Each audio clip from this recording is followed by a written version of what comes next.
Hello friends, नमस्कार दोस्तों। स्वागत है आपका एमबीबीएस के किस्से पार्ट 6 में। किसके साथ? मेरे साथ यानी डॉक्टर विवेक जैन के साथ। तो दोस्तों, जैसे कि हमारा सेकंड एपिसोड से रिचुअल है, शुरुआत करते हैं आपके फीडबैक से। सबसे पहले तो हार्टफेल्ट थैंक यू डॉक्टर स्पर्श गुप्ता सर को इस सीरीज को लाइक करने के लिए। डॉक्टर वीरू को भी धन्यवाद इस सीरीज को मिर्जापुर 2 की तरह लाइक करने के लिए। डॉक्टर शेखर मेरी गर्लफ्रेंड के बारे में पूछ रहे हैं। दोस्त, आज इसी एपिसोड में मैडम की एंट्री भी होगी। डॉक्टर नील का एक्सपीरियंस भी काफी फनी रहा।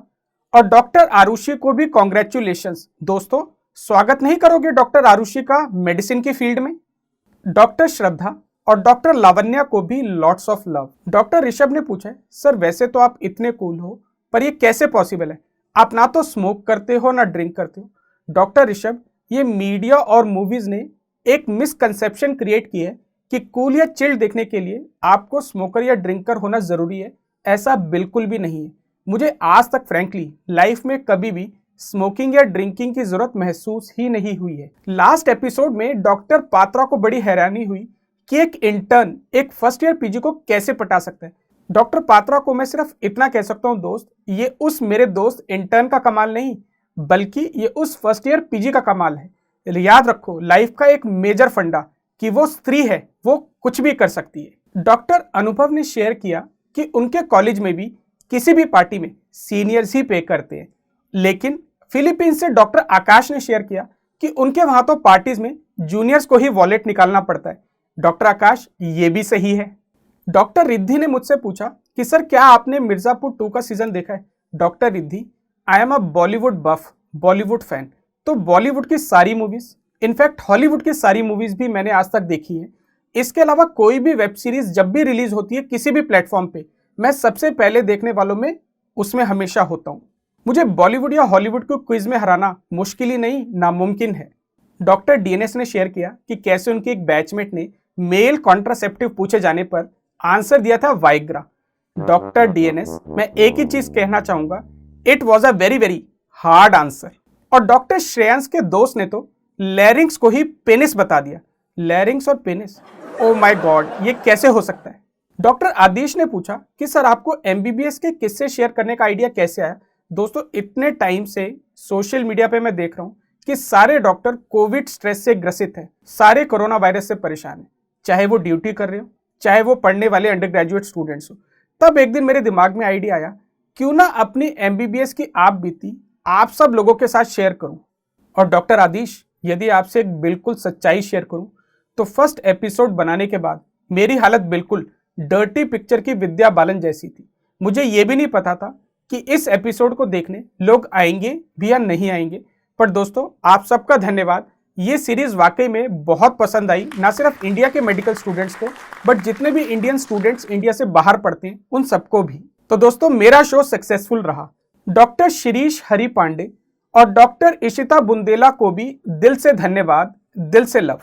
डॉक्टर हरिंदर अभी तक पिछले एपिसोड की उस लड़की के बारे में सोच रहे हैं जो 2 बॉयज के साथ मैमसी के हॉस्टल में पकड़ी गई थी, कि आखिर वो लड़की वहां पे क्या कर रही थी। Doctor Harinder, I am sure वो लड़की वहां पे सिर्फ पढ़ाई कर रही थी। डॉक्टर विशाल मुझे ऑटोबायोग्राफी लिखने के लिए मोटिवेट करे। नहीं डॉक्टर विशाल, प्लीज ऐसा मत बोलिए। मैं अभी तक मेडिसिन सब्जेक्ट्स पे 8 किताबें लिख चुका हूं, इससे ज्यादा मैं नहीं लिख पाऊंगा। बस अब मेरी और हिम्मत नहीं है किताबें लिखने की। डॉक्टर दिव्य रंजन ने तो मुझे गैंग्स ऑफ वसीपुर के फैजल खान का नाम दिया। दोस्तों, थैंक यू, क्योंकि वो वाकई में मेरा one of the favourite characters रहे। डॉक्टर मनीष ने मुझ में गोविंदा को देखा और डॉक्टर अंकुर ने मुझ में रॉबिन को देखा। लेकिन कमेंट ऑफ द एपिसोड रहा डॉक्टर अभिषेक का, जिन्होंने तो मुझे मिर्जापुर का कालीन भैया ही घोषित कर दिया। डॉक्टर अभिषेक, कालीन भैया तो सबके फेवरेट हैं और उनके डायलॉग तो उनसे भी ज्यादा फेवरेट हैं। पर दोस्तों, आपके साथ एक राज की बात शेयर करना चाहूंगा। मिर्जापुर में कालीन भैया के अलावा जो मेरा सेकंड मोस्ट फेवरेट कैरेक्टर था वो चचा, वही वाले, बिल्कुल वही वाले। दोस्तों, आप सबका तहे दिल से शुक्रिया मेरी सीरीज और मुझे इतना प्यार देने के लिए। तो दोस्तों, आइए शुरुआत करते हैं आज के एपिसोड का, जिसका इंतजार सबको काफी टाइम से था। और आज का एपिसोड है पीजी शिप से लेकर बीवी शिप तक। दोस्तों, इंटर्नशिप के दौरान आपको अपने करियर से रिलेटेड सब्जेक्ट चॉइसेस के बारे में काफ़ी क्लैरिटी मिल ही जाती है। मुझे सर्जिकल ब्रांचेस में कोई भी इंटरेस्ट नहीं था और ओपीडी में पेशेंट्स की लाइन देखने का भी कोई खास शौक नहीं था। तो धीरे धीरे इंटर्नशिप करते हुए मुझे 3 पीस से प्यार हो गया। क्या थे ये 3 पीस? सबसे ज़्यादा प्यार हुआ PSM, preventive and social medicine subject से। उसके अलावा मुझे पीडियाट्रिक सब्जेक्ट भी काफ़ी पसंद आया और थोड़ा प्यार मेरा साइकेट्री सब्जेक्ट के लिए भी जनरेट हुआ। और दोस्तों, ये तो सभी के साथ होता है, आपके साथ भी होगा। जब भी आप पीजी करना चाहोगे, आप हमेशा चाहोगे कि आपको अपनी पीजी अपने अंडर ग्रेजुएशन एमबीबीएस वाले कॉलेज में ही मिले। तो मेरा भी अपने सब्जेक्ट के लिए मौलाना आज़ाद मेडिकल कॉलेज ही हमेशा से फर्स्ट चॉइस रहा था। तो दोस्तों, मैंने पीजी एंट्रेंस दिया, रैंक भी आई, पीएसएम भी मिल रहा था, पीडियाट्रिक्स भी मिल रहा था। पर दोस्तों, तब तक पीएसएम पे मेरा दिल आ चुका था। मुझे दोस्तों ने और सीनियर्स ने काफ़ी समझाया, पर मैंने किसी की ना सुन के अपने दिल की सुनी और पीडियाट्रिक्स मिलने के बावजूद मैंने पीएसएम को as a career option opt किया। दोस्तों, यहाँ पे एक चीज़ हमेशा याद रखना लाइफ में कि जब भी अपने दिल की सुनोगे और पूरे दिल से उस कार्य को करोगे, कभी भी आपको लाइफ में उसका पछतावा या रिग्रेट बिल्कुल भी नहीं होगा। दोस्तों, जब मैंने पिछले साल की रैंक्स देखी तो मुझे बड़े आराम से अपनी रैंक पर मौलाना आज़ाद मेडिकल कॉलेज में ही पीएसएम की एमडी मिलने की उम्मीद बढ़ गई और मिल भी जानी थी। और क्या चाहिए था? मैं बिल्कुल खुश, लाइफ बिल्कुल सेट। पर दोस्तों, डेस्टिनी को कुछ और ही मंजूर था। पीएसएम एक ऐसा सब्जेक्ट है, यदि किसी को पसंद आ जाए तो वो हायर रैंक पे भी उसे उठा लेता है। और मेरे साथ भी यही हुआ। 2 दोस्तों ने, मीरा और प्रज्ञा ने, मैमसी की दोनों सीटें पीएसएम की उठा ली मुझसे पहले। और दोस्तों, सीधे शब्द में बोलूं तो मेरा सही में कट गया और मैं बहुत दुखी हुआ। दोस्तों, सब्जेक्ट तो मैं बदल नहीं सकता था, तो कॉलेज ही बदलना पड़ा और मैं पहुंच गया अपनी second choice of college, Lady Hardinge Medical College, LHMC Delhi में। दोस्तों, आप में से बहुत कम लोग इस बात को जानते होंगे कि Lady Hardinge Medical College India का ओल्डेस्ट मेडिकल कॉलेज है और ये प्योरली एक गर्ल्स कॉलेज है, यानी सिर्फ लड़कियां ही लड़कियां वहां पे स्टूडेंट्स हैं। It is a pure girls college. पूरे कॉलेज में 900 लड़कियां। अब दोस्तों, आपको सुनने में तो बड़ा मजा आ रहा होगा कि 900 लड़कियां, वाह। बट दोस्तों, आगे भी लड़की, पीछे भी लड़की, ऊपर भी लड़की, नीचे भी लड़की, चारों तरफ सिर्फ लड़कियां ही लड़कियां। दोस्तों, मैं शुरू से ही कोएड स्कूल में पढ़ा था और मैमसी में मेरी अंडर ग्रेजुएशन भी कोएड थी। तो मैं बड़ा परेशान हुआ कि यार कहां से आकर इस लड़कियों के कॉलेज में फंस गया। बहुत टेंशन थी। तब मेरे डिपार्टमेंट की सीनियर रेजिडेंट डॉक्टर मीनाक्षी ने मुझे समझाया कि विवेक, चिंता मत कर, टेंशन मत ले। उन्होंने मुझे लाइफ का ज्ञान दिया कि देख, लेडी हार्डिंग में 900 लड़कियां हैं और तेरे को एक ना एक लड़की उनमें से एक दिन जरूर पसंद आएगी। ये नॉर्मल डेवलपमेंटल माइलस्टोन है और यदि तुझे इन 900 लड़कियों में से एक भी पसंद नहीं आई तो फिर तो समझ ले तुझ में कोई दिक्कत है और हम सब मिलकर तेरा टेस्ट करवाएंगे। और उन्होंने ये भी शेयर किया कि पिछले 10 सालों में सबका ये developmental milestone Lady Hardinge Medical College में पीजीशिप करते हुए ही कंप्लीट होता है। ये सुनकर मैं हंस पड़ा, पर दोस्तों, मेरी परेशानी कम नहीं हुई और मेरी टेंशन बढ़ती रही। I kept on missing my Maulana Azad medical college. परेशानी चलती रही, चलती रही, चलती रही। मुझे समझ नहीं आ रहा था कि मैं अपने इस डिपार्टमेंट में कैसे एडजस्ट होऊंगा अपनी पीजीशिप के दौरान। और फिर दोस्तों, एक दिन क्यूपिड आया और मेरी लाइफ में एंट्री हुई मैडम की, डॉक्टर रश्मि। डॉक्टर रश्मि मेरी इंटर्न थी और मैं उनको पढ़ाता था। शायद उनको पढ़ाते पढ़ाते मैंने जरूरत से ज्यादा पढ़ा दिया। अब ये बात और है कि आजकल वो मुझे पढ़ाती है। दोस्तों, जैसे ही मैडम की एंट्री हुई मेरी लाइफ में, मेरी एलएचएमसी की ब्लैक एंड व्हाइट दुनिया ईस्टमैन कलर की बन गई। अब मुझे लेडी हार्डिंग मेडिकल कॉलेज अच्छा लगने लगा। कुछ दिन बाद थोड़ा और अच्छा लगने लगा और उसके कुछ दिन बाद तो मैमसी से भी अच्छा लगने लगा। मैमसी was out, love was in. दोस्तों, इंटर्नशिप की पहली सैलरी से मैंने अपना पहला मोबाइल खरीदा था।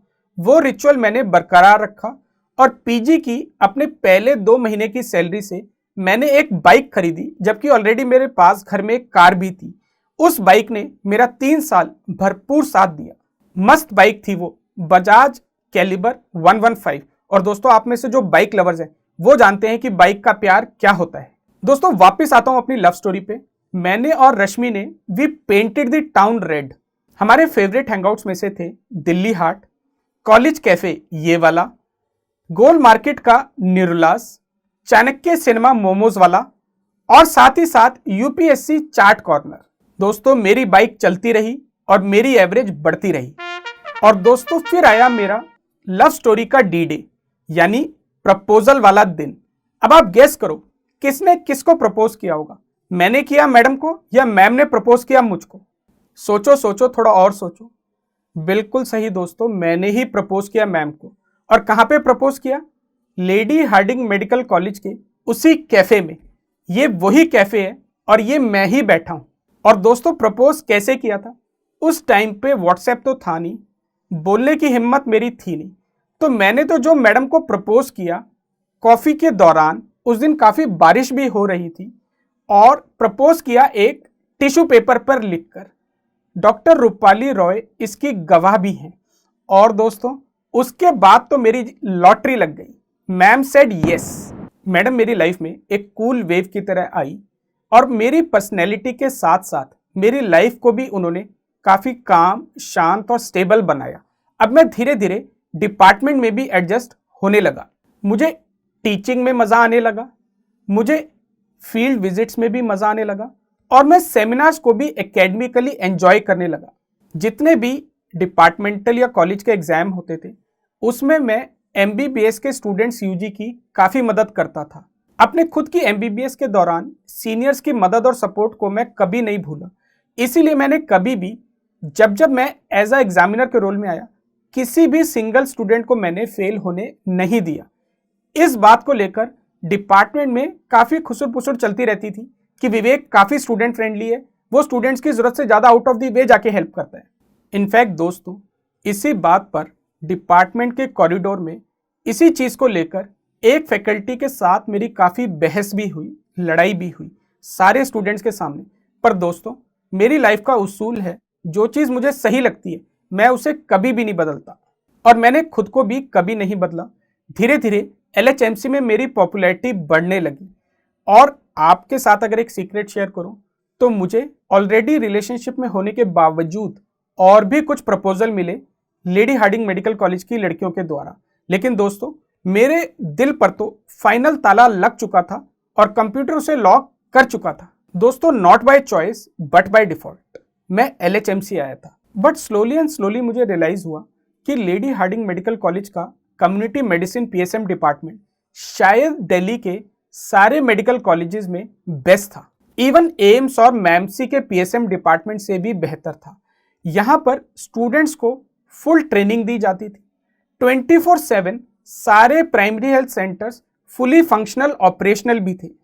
एमबीबीएस स्टूडेंट्स और नर्सिंग स्टूडेंट्स के लिए इतना strict department with 100% commitment to that full training and development मैंने आज तक किसी और मेडिकल कॉलेज में अभी तक नहीं देखा। 3 साल तक डेली बेसिस पर मैं वहां के हेल्थ सेंटर्स में by rotation as a PG गया इंटर्न्स के साथ। एक भी छुट्टी नहीं मिलती थी वहां पे, जो आपकी डेजिग्नेटेड लीव्स हैं वो भी नहीं मिलती थी। नो छुट्टी नो बहाना। इतनी ओपीडी की, इतनी इम्यूनाइजेशन की, यदि मैं एक रफ एस्टिमेट भी लगाऊं तो 3 साल में कम से कम 10 से 20 हजार इम्यूनाइजेशन तो मैंने खुद ने की होगी, और शायद इतनी ही इम्यूनाइजेशन हर एक इंटर्न के बैच ने भी की होगी। इतना सारा लोड होता था एलएचएमसी के प्राइमरी हेल्थ सेंटर्स पे। इनफैक्ट वहां पे हम स्पेशलाइज्ड और सुपर स्पेशलाइज्ड सर्विसेज भी कई बार प्रोवाइड करते थे। बाकायदा ईएनटी, साइकेट्री, ऑप्था और गाइनी ऑप्स के सीनियर रेजिडेंट को हम अपने साथ व्हीकल में बिठाकर हेल्थ सेंटर ले जाते थे, हफ्ते में एक बार बाय रोटेशन। और उसके बाद वहां पे पेरिफेरी में हम ये सारी स्पेशलाइज्ड सर्विसेज उनके द्वारा दिलवाते थे। दोस्तों इतना टाइम इंटर्न्स के साथ स्पेंड करने के बाद धीरे धीरे एक इंटर्न से पर्सनल दोस्ती सी होने लगी। दोस्तों आपको वो मैमसी वाला सीनियर याद है, फ्रस्ट्रेटेड वाला? वही यहाँ पे मेरा 1 साल पीजी में भी सीनियर था, एक दूसरे डिपार्टमेंट में। वो यहाँ पे भी उतना ही फ्रस्ट्रेटेड रहता था। जब भी शाम को कैफे में मिलता था हमेशा कलपता रहता था कि यार विवेक तेरे साथ हमेशा लड़कियां होती हैं, और मैं हंस देता। बट दोस्तों jokes apart, Lady Hardinge Medical College में मैंने एक बड़ी इंटरेस्टिंग फिनोमेना भी नोटिस किया कि वहाँ के स्टूडेंट्स में बॉन्डिंग बड़ी जबरदस्त थी। शायद मैमसी में मेरा यूजी का ग्रुप बहुत बड़ा था, पूरा बैच 180 प्लस स्टूडेंट्स का था, तो वहां पे थोड़ा सा ग्रुपिज्म था। यहाँ पे शायद छोटा बैच होने की वजह से वो ग्रुपिज्म मुझे कम दिखा और स्टूडेंट्स में एक स्ट्रॉन्ग बॉन्डिंग की सेंस दिखी, जो कि मुझे यूसीएमएस कॉलेज में भी दिखती थी। दोस्तों, इतनी गहरी दोस्ती हुई उन सबके साथ, इतने सारे ट्रिप्स करे उनके साथ, कि उन स्टूडेंट्स के साथ इतने सालों बाद आज भी मैं फेसबुक के थ्रू टच में हूं। And all of them are doing exceedingly well in different parts of the world. दोस्तों, मेरी पीजी का एक यादगार ट्रिप जो है वो था जयपुर का ट्रिप। दोस्तों, सेकेंड ईयर पीजी के दौरान 13 इंटर्न्स ने मिलकर एक जयपुर का ट्रिप बनाया और मुझसे बिना पूछे मेरी भी टिकट और बुकिंग करवा दी। ले तो वो मुझे अपने साथ जबरदस्ती गए थे, पर दोस्तों ये जयपुर का ट्रिप बिल्कुल उतना ही यादगार रहा जैसा मेरा एमबीबीएस का जिपमर का ट्रिप था। एवर लास्टिंग मेमोरीज बनी उस ट्रिप की। सैंडी, समीक्षा, प्रेरणा, ऋतु, सब स्टूडेंट्स के साथ इतनी अच्छी दोस्ती हुई उस ट्रिप पे, एक दूसरे को जानने समझने का मौका मिला। पर सॉरी दोस्तों, उस ट्रिप की मेरे पास एक भी फोटो नहीं है, नहीं तो आपके साथ जरूर शेयर करता। दोस्तों, इस ट्रिप पर 13 फीमेल इंटर्न्स और उनके साथ 3 मेल पीजीज गए थे। तो दोस्तों, जाहिर बात है मस्ती तो करनी थी और हम सब ने जयपुर में खूब मस्ती की वीकेंड पे। लेकिन जब वापस आए तो पता चला कि काफी हंगामा हुआ था कॉलेज में इस बात को लेकर, और ये बात छुप नहीं सकी और मुझे इनफैक्ट मेमो भी इशू हुआ डिपार्टमेंट में अननोन रीजन की वजह से।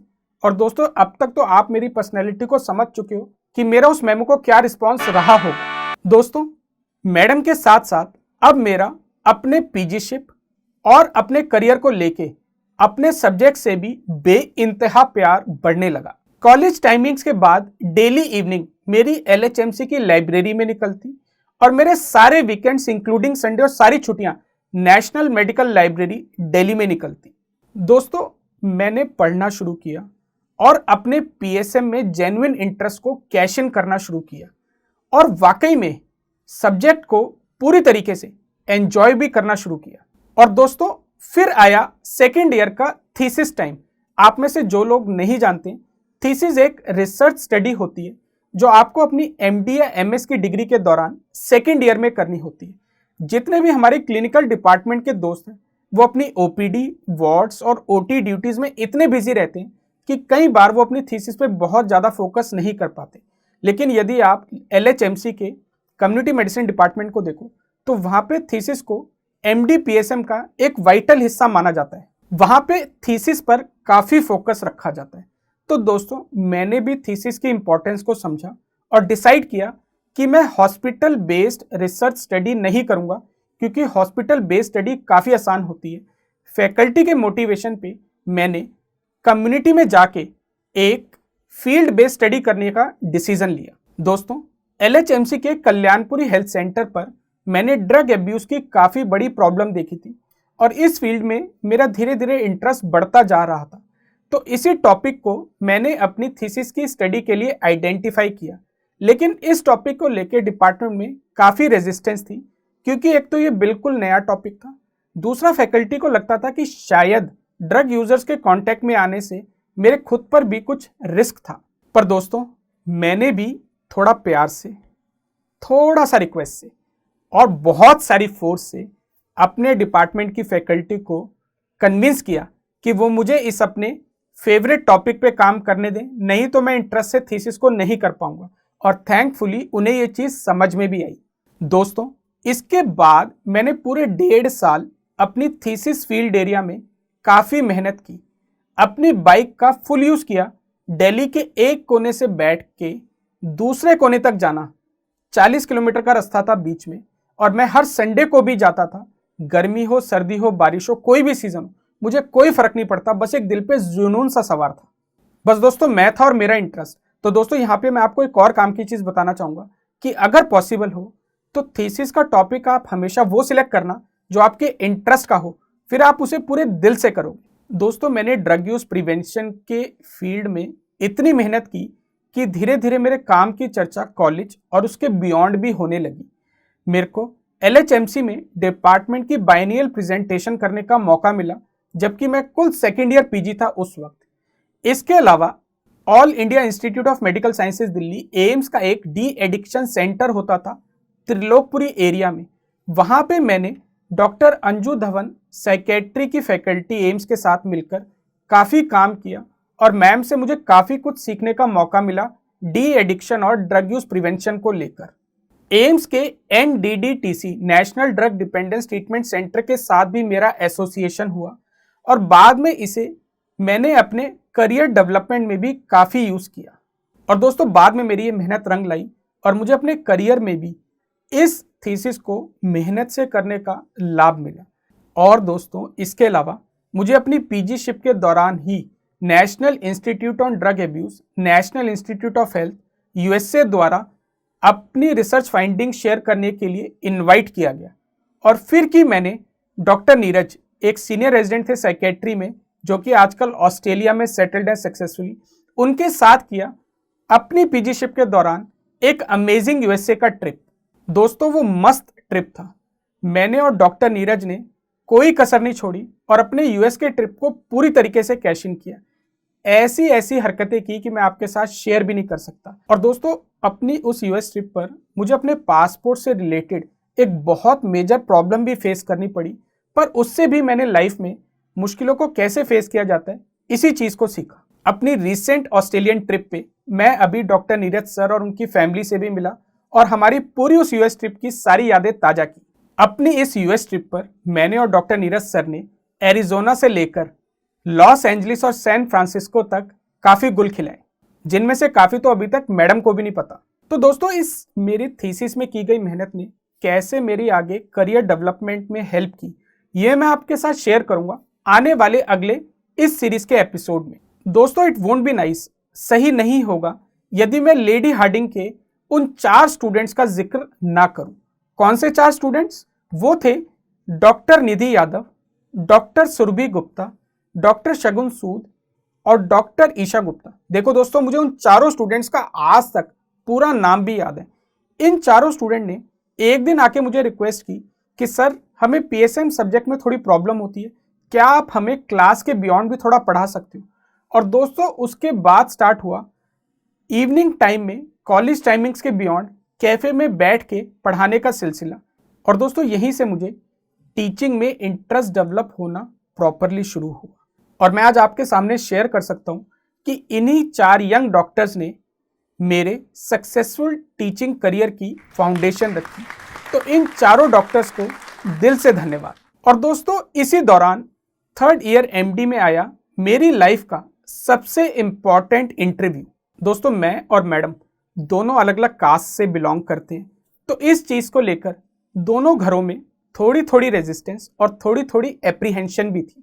इनफैक्ट मुझे मैडम के घर इंटरव्यू पे भी बुलाया गया और उस दिन मैं काफ़ी टेंशन में था और उस टेंशन को रिलीव करने के लिए हम दोनों की हेल्प की मेरे दोस्त सिद्धार्थ ने।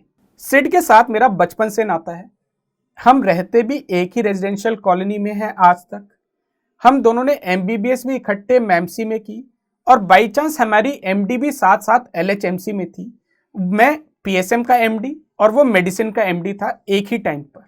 ये जो आपको फोटो में पीछे ऑडी स्टेप्स दिख रही है ना, यहीं पर सिड ने मुझे इंटरव्यू की प्रैक्टिस करवाई थी कि क्या क्या आंसर करना है, क्या क्या नहीं आंसर करना है। और आज तक जिस चीज़ को याद करके हम हंसते हैं कि उस प्रैक्टिस के दौरान हर 5 मिनट में मैं बार बार वॉशरूम जा रहा था।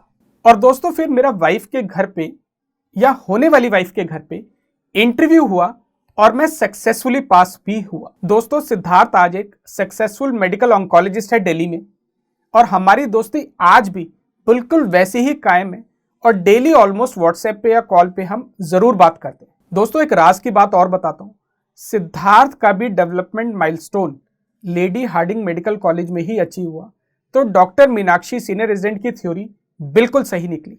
इसके बाद दोस्तों जो शादी की डेट आई वो आई मेरे MD एग्जाम से बिल्कुल 2 महीने पहले।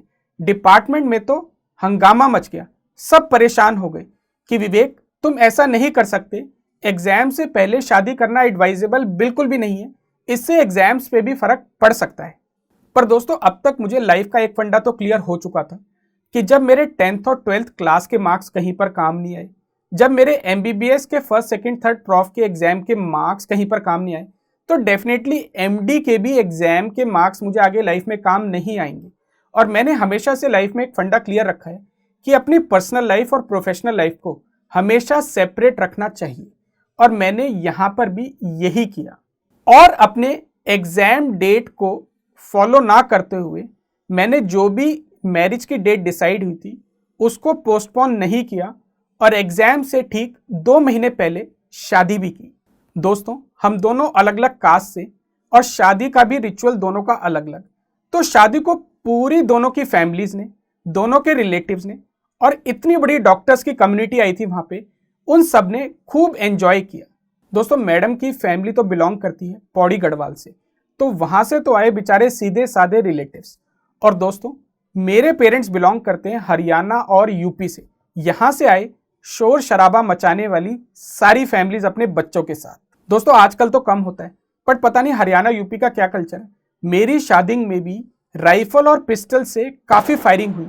इनफैक्ट सारे इन लॉज, उनके रिलेटिव्स और पूरी डॉक्टर कम्युनिटी शॉक में आ गई थी दिल्ली के अंदर शादी के अंदर फायरिंग होते हुए देखकर। बट दोस्तों, it was an amazing experience to say the least. और दोस्तों, उसके बाद हम निकल गए अपने हनीमून पर मलेशिया और सिंगापुर की तरफ।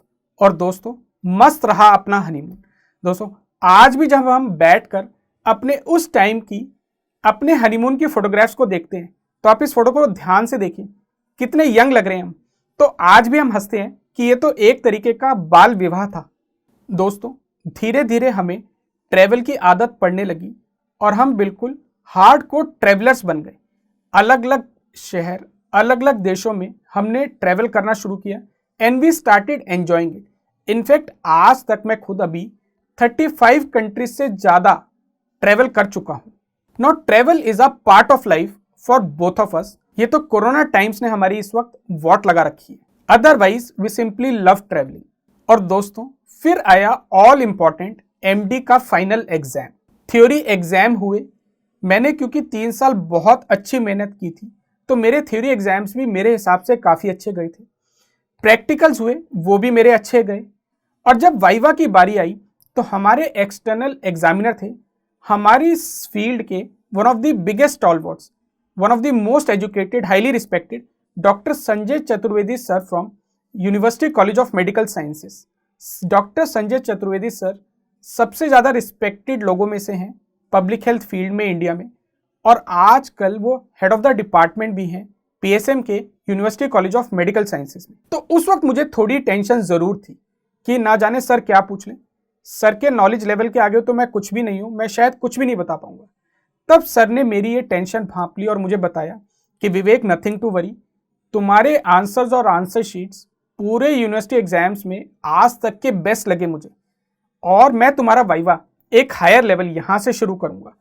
और याद रखो, यदि तुम मेरा एक भी क्वेश्चन आंसर नहीं कर पाए तो भी तुम ऑलरेडी पास हो चुके हो। दोस्तों, ये सुनकर मैं बिल्कुल रिलैक्स हो गया, और उसके बाद मैंने अपना वाइवा काफ़ी अच्छे तरीके से दिया। काफ़ी क्वेश्चंस के आंसर शायद मैं सर के नहीं कर पाया, बट काफ़ी ज़्यादा क्वेश्चंस के मैंने आंसर भी किए। It was an amazing feeling. वहाँ से मैंने लाइफ में एक चीज़ सीखी कि जब भी मैं कभी भी किसी स्टूडेंट का एग्जामिनेशन लूँगा या वाइवा लूँगा, उस वक्त मैं उसे बिल्कुल रिलैक्स्ड मूड में ही बिठा कर लूँगा। और दोस्तों, जब रिजल्ट आया, मेरा रिजल्ट वाकई में ओवरऑल बेस्ट था। तो पूरी एमडी के दौरान की गई मेहनत सफल हुई, रंग लाई। और दोस्तों, फाइनली बहुत खुशी हुई क्योंकि एमडी की डिग्री भी मिली। इसी दौरान साथ साथ मैडम ने भी मेरे सेकंड फेवरेट सब्जेक्ट पीडियाट्रिक्स में अपनी पोस्ट ग्रेजुएशन की, वो भी आरएमएल हॉस्पिटल दिल्ली से। दोस्तों, यहाँ पर आपके साथ एक और पर्सनल चीज़ शेयर करना चाहूँगा। आज आप लोगों का सारा फोकस अपने करियर पे होता है। बिल्कुल मेरा भी अपने एमडी के दौरान पूरा फोकस सिर्फ करियर पे था, और काफ़ी साल मैंने उसमें मेहनत भी की, जो मैं आगे आपके साथ शेयर भी करूँगा। लेकिन धीरे धीरे मुझे एहसास हुआ कि your family should always be first, बाकी सब चीज़ें सेकेंडरी होती हैं। तो मुझे तो ये समझ में आ चुका है, और मानो मेरी बात, आपको भी धीरे धीरे समझ में आएगा कि पहली इंपॉर्टेंस हमेशा फैमिली को देनी चाहिए, बाकी करियर, फोकस, गोल, लाइफ सब कुछ सेकेंडरी होता है।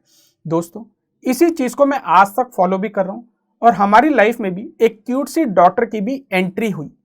तो दोस्तों अभी के लिए इतना ही। आने वाले इस सीरीज के अगले और लास्ट एपिसोड में मैं आपसे शेयर करूंगा कैसे मैं अपने करियर के इस मुकाम तक पहुंचा, क्या क्या मैंने रिस्क लिए, क्या क्या मैंने सही किया, क्या क्या मैंने गलत डिसीजन लिए, क्या क्या आप उसमें से फॉलो कर सकते हो, क्या क्या आप उसमें से फॉलो बिल्कुल भी नहीं करने दूंगा आपको मैं, कितनी मेहनत मुझे करनी पड़ी सक्सेसफुल बनने के लिए और कितनी मेहनत आपको करनी पड़ेगी सक्सेसफुल बनने के लिए, सब अपने लाइफ के एक्सपीरियंसेस आपके साथ शेयर करूंगा। तो दोस्तों अभी के लिए बाय। अगर आपको आज का एपिसोड पसंद आया तो मैं चाहूंगा कि आप कमेंट लिखें नीचे कमेंट बॉक्स में। मैं कोशिश करूंगा कि हर एक स्टूडेंट का पर्सनली रिप्लाई कर पाऊं। Thank you friends, stay safe, stay happy, keep studying and best wishes.